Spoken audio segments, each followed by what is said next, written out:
तो दोस्तों जंगल में आग लग जाती है, जानवरों के घर जल जाते हैं, लेकिन मंगलू लकड़बग्गा कहता है कि हाथ तापने का इंतजाम हो गया। इसी प्रकार से आग लगाने की एक कोशिश की गई हीर खान नाम की लड़की के द्वारा, जब उसने हिंदू देवी देवताओं के ऊपर अभद्र अश्लील टिप्पणियां कर डाली। सोशल मीडिया के ऊपर वीडियो को वायरल कर दिया गया। लेकिन क्या आपको पता है कि इस प्रकार की अभद्र अश्लील टिप्पणियां दुर्गा, काली, सीता के बारे में क्यों की जाती हैं? दिमाग की नसें हिला देगा एक कारण। बने रहिए हमारे साथ, देखते रहिए आज की ताज़ा खबर।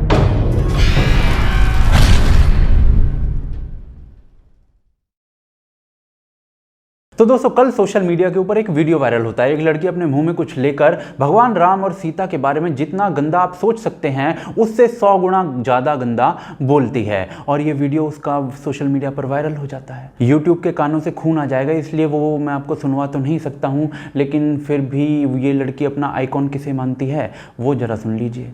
सेकुलरों, ये जो 3 शख्स आपको दिख रहे हैं ना, प्रसून बाजपेयी, रवीश कुमार, अभिषार शर्मा, ये तुम्हारे लिए कर रहे हैं। ये सेकुलर हिंदुओं के लिए कर रहे हैं, ये सेकुलर मुसलमानों के लिए कर रहे हैं, ये सेकुलर सरदारों के लिए कर रहे हैं। फटाफट जाओ इनके सेकंड चैनल पर, तुरंत के तुरंत जाओ, और जितने भी सेकुलर हैं सब जाकर, जितने भी भारत में रहने वाले लोग हैं सब जाकर इनका चैनल सब्सक्राइब करो। तो जी ऐसे टीचरों से पढ़ने के बाद ये लड़की अब उस स्कूल में हेडमास्टर नहीं बनकर बैठ गई है, लेकिन अब नागफनी की खेती करोगे तो कांटे तो उगेंगे ही। तो इस पूरे वीडियो के बाद बहुत आउटरीच होता है सोशल मीडिया के ऊपर। इस लड़की के खिलाफ जो है कंप्लेन कर दी जाती है और इसको उसके बाद गिरफ्तार कर लिया जाता है। चूहियां जो है पिंजरे में आ जाती है प्रयागराज पुलिस के सामने इस पोज में मॉडलिंग करते हुए। लेकिन क्या इस प्रकार के जो इंसिडेंट्स हैं वो पहले भी हुए हैं? तो जी आज से कुछ दिन पहले ही बेंगलौर में एक दलित एमएलए के रिश्तेदार ने प्रॉफिट के बारे में कुछ लिख दिया था, वो भी किसी को रिप्लाई देते हुए। तो उसके बाद हजारों की भीड़ ने बेंगलौर में एमएलए का घर जला दिया, फायर इंजन फूंक दिया, police van, police station, police quarters, DCP की कार, कुछ नहीं छोड़ा, सब फूंक दिया। और ये सब पूरी प्लानिंग के साथ किया गया। ये दोनों इंसिडेंट्स बेसिकली हमें क्या दिखाते हैं? तो पहली चीज तो ये दिखाते हैं कि दोनों कम्युनिटीज के अंदर जो लोग हैं वो अपने अपने डेटीज के बारे में कही गई बातों पर, अपशब्दों पर बुरा मानते हैं। लेकिन दूसरी तरफ हमें यह भी देखने को मिलता है कि एक कम्युनिटी जो है वो डेमोक्रेटिक तरीके से प्रोटेस्ट करती है और जो बंदी है उसको जेल पहुंचाती है, लेकिन दूसरी जो कम्युनिटी है वो हजारों की भीड़ लेकर सड़कों पर उतरती है, शहर को जला देती है और सब तहस नहस कर देती है। और ये सब पहली बार नहीं हो रहा है। कमलेश तिवारी के समय पर क्या हुआ है ये हम सब जानते ही हैं। और दूसरी तरफ सलमान रुश्दी और तस्लीमा नसरीन जो हैं वो आज तक अपने सामान का बक्सा लेकर इधर उधर भाग ही रहे हैं। लेकिन अब सवाल ये है कि ये सब आखिर क्यों किया जाता है? किस प्रकार से एक ऑर्गेनाइज्ड भीड़ जो होती है वो पूरे शहर को फूंक देती है? तो इसके पीछे का रीजन है ऑर्गेनाइज्ड रिलीजन। क्या होता है ऑर्गेनाइज रिलीजन? तो जी इसके अंदर ना ये डिफाइन कर दिया जाता है कि ये आपका गॉड है और ये आपकी किताब है, और इस किताब के अंदर आपकी ज़िंदगी के सारे सवालों के जवाब हैं और आपको इसको ही फॉलो करना है, इसमें से ही अपने उत्तर ढूंढने हैं। और अगर आप ऐसा नहीं करते हो तो आपके लिए एक सज़ा भी लिखी गई है। बेसिकली इसका मतलब ये होता है कि भाई हमने आपके लिए सब कुछ तय कर दिया है, आपको ज़्यादा दिमाग लगाने की ज़रूरत है नहीं। अब जो ऑर्गेनाइज रिलीजन्स के प्रोटोकॉल्स होते हैं ना, उन्हीं प्रोटोकॉल्स के अंदर एक प्रोटोकॉल होता है ब्लास्फेमी, यानी ईश निंदा का कानून। गॉड या उसके मैसेंजर को यदि आप क्रिटिसाइज करते हैं, इवन योग तक करते हैं, तो उसको ब्लास्फेमी कई जगह माना जाता है। क्रिश्चियनिटी के अंदर, न्यू टेस्टामेंट के अंदर इसको अनफॉरगिवेबल सिन कहा गया है, और दूसरी तरफ इस्लामिक स्क्रिप्चर्स के अंदर it is punishable bye death. यानी कि स्क्रिप्चर्स के अंदर लिखकर आपको बताया गया है कि ईश निंदा, ब्लास्फेमी जो है, it is punishable bye death. पर ये तो हजारों साल पुरानी बातें हैं ना, तो इनका आज के टाइम में क्या यूज है? तो जी मॉडर्न टाइम के अंदर भी दुनिया के अंदर 71 कंट्रीज ऐसी हैं जहां पर ब्लास्फेमी का कानून आज भी काम कर रहा है। 71 में से 59 कंट्रीज ऐसी हैं जो इम्प्रिजनमेंट यानी कि जेल की सजा देती हैं। 2 कंट्रीज ईरान और पाकिस्तान ऐसी हैं जो मृत्युदंड की सजा देती हैं, कैपिटल पनिशमेंट देती हैं, और सूडान जैसी कंट्री जो हैं वो कोड़े मारने की सजा देती हैं। अगर रिलीजन वाइज देखें तो दुनिया का हर देश जहां का स्टेट रिलीजन जो है इस्लाम है, वहां पर ईश निंदा यानी ब्लास्फेमी का कानून है। वहीं जो क्रिश्चियन कंट्रीज हैं वो इस मामले में थोड़ा लीनियंट हो रही हैं, वो इस कानून को छोड़ रही हैं। पर हमेशा से ऐसा नहीं था। पूरे यूरोप के अंदर एक समय ब्लास्फेमी लॉज का डंका बजा करता था, लेकिन अब काफी कम हो गए हैं। शायद इसी को रिफॉर्म कहते हैं। लेकिन अब भारत के क्या हाल है? तो भाई भारत के अंदर 1860 में अंग्रेजों ने ये कानून बनाया था ब्लास्फेमी का, और इसके अंदर 10 साल की कैद दी जाती थी। और आज इस लॉ को जो है हेट स्पीच लॉ कहा जाता है, और section 295 A of the Indian penal code उसके अंदर ये है। यानी कि भारत के अंदर भी अगर आप ऑफेंड हो जाते हो तो आप कानूनी रूप से किसी को सजा दिला सकते हो। फिर ये आगजनी, हजारों की भीड़, शहरों को जलाना आखिर क्यों है? क्योंकि एक वर्ल्ड वाइड पैटर्न है। पाकिस्तान में 29 जुलाई 2020 को कोर्ट में घुसकर एक आदमी ने 6 गोलियां मारी एक दूसरे व्यक्ति को,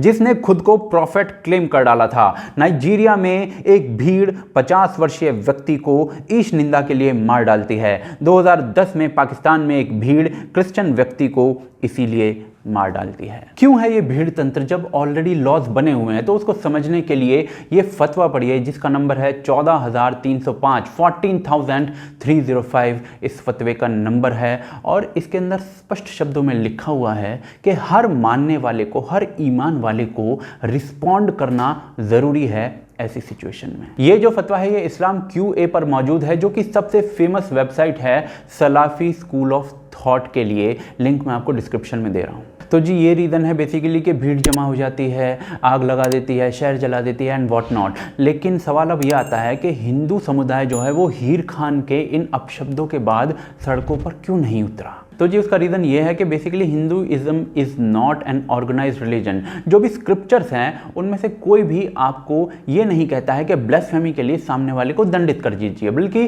क्वेश्चन करना डिवाइन पर्सनैलिटीज़ को एक प्रथा है। यदि आप गीता पढ़ते हैं तो उसके अंदर अर्जुन जो है वो कृष्ण से क्वेश्चन कर रहा है।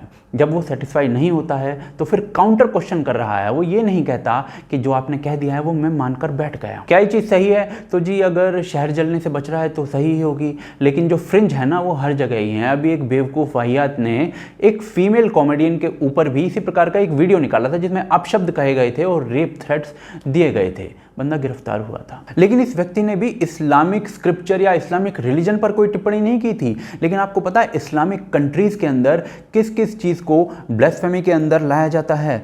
मलेशिया में योग करना ब्लेसफेमस है। इंडोनेशिया में इस्लाम को अरब देशों का रिलीजन कहना ब्लेसफेमी है। या किसी मुस्लिम को कन्वर्ट करने का सोचना ब्लेसफेमी है। यह सोचना कि दूसरा जन्म होता है यह भी ब्लेसफेमी है। मलेशिया में अगर कोई नॉन मुस्लिम वो वर्ड यूज कर ले जो सिर्फ मुस्लिम्स यूज करते हैं वो भी ब्लेसफेमी में आ जाता है। या नॉन इस्लामिक फेस्टिवल्स में अगर आप पार्ट ले लेते हैं तो वो भी ब्लेसफेमी में आ जाता है। अब जहां पर ऐसी हालत है तो वहां पर क्रिटिसिज्म ऑफ द गॉड या फिर क्रिटिसिज्म ऑफ द रिलीजन वो तो भूल ही जाइए। पर सवाल यह आता है कि क्या रिलीजन का क्रिटिसिज्म होना चाहिए? तो मुझे लगता है कि logical criticism with valid arguments और बिना अपशब्दों के ये जरूर होना चाहिए। क्यों? क्योंकि जब आप क्रिटिसिज्म करते हो तो आपको अपनी कमियां पता चलती हैं। कमियां पता चलती हैं तो आप उनको ठीक करते हो और उसको हम रिफॉर्म्स कहते हैं। और इसी तरीके से आप टाइम के साथ अपडेट होते हो। विंडोज 10 के टाइम में MS DOS यूज करना तो मेरे ख्याल से सही नहीं है। लेकिन अब जरा इस हीर खान जैसे लोगों की या फिर उस व्यक्ति की बात कर लेते हैं जिसने उस फीमेल कॉमेडियन को रेप थ्रेट दे डाले थे।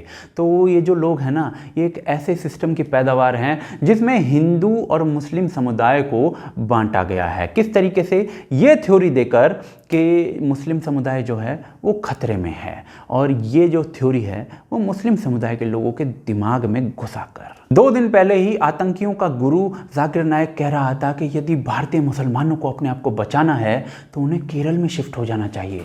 अब जब ऐसे बयान आएंगे तो डर तो बनेगा ही। पर ये जो डर बनाने की शुरुआत हुई थी ना ये एक नैरेटिव को बनाकर हुई थी। नैरेटिव क्या था कि मोदी के आने के बाद जो मुस्लिम समुदाय है उसको गाय के नाम पर लिंच किया जा रहा है और उसके सबूत के तौर पर, प्रमाण के तौर पर एक डेटा दिखाया जाता था और उस डेटा को पूरी दुनिया में दुनिया भर के अखबारों ने छापा था। भारत की बहुत बदनामी हुई थी। लेकिन 2019 के इलेक्शन होते ही ना उस डेटा को डिलीट कर दिया गया था ये कहते हुए कि ये डेटा फॉल्टी है। तो फिर सच क्या है? सच ये है कि बीजेपी के अंदर ना कुछ मोटर माउथ लोग हैं जो बहुत फालतू बोलते हैं और पार्टी उनके ऊपर कोई बहुत बड़ी अनुशासनात्मक कार्यवाही नहीं करती दिखी है आज तक। लेकिन दूसरी तरफ का सच ये है कि जो भारत के मुसलमान हैं ना उनको बिजली, गैस, टॉयलेट, आयुष्मान, उज्ज्वला, जनधन सारी योजनाएं बहुत भरपूर रूप से उनका फ़ायदा मिला है। अब जो बारी है वो भारत के मुसलमानों की है। अपने अंदर रिफॉर्म कीजिए और कानून का प्रयोग करिए शहर जलाने की जगह। इन इन फतवेबाज मौलवियों से दूर रहकर। अब आप लोग ऐसा करेंगे या नहीं ये तो मैं नहीं जानता, मैं तो बहुत भूला हूँ, लेकिन आप जानते होंगे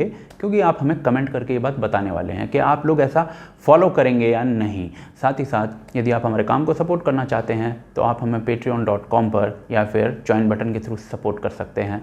लिंक डिस्क्रिप्शन के अंदर दे रहा हूँ या फिर मैं आपको कमेंट्स के अंदर पिन कमेंट करके दे रहा हूँ। आप हमें फेसबुक, ट्विटर, इंस्टाग्राम पर फॉलो कीजिए, साथ ही साथ इस चैनल को सब्सक्राइब कर लीजिए और जो घंटी का आइकॉन है ना उसको ज़रूर दबा लीजिए, अन्यथा आपको नोटिफिकेशंस फिर नहीं आती हैं।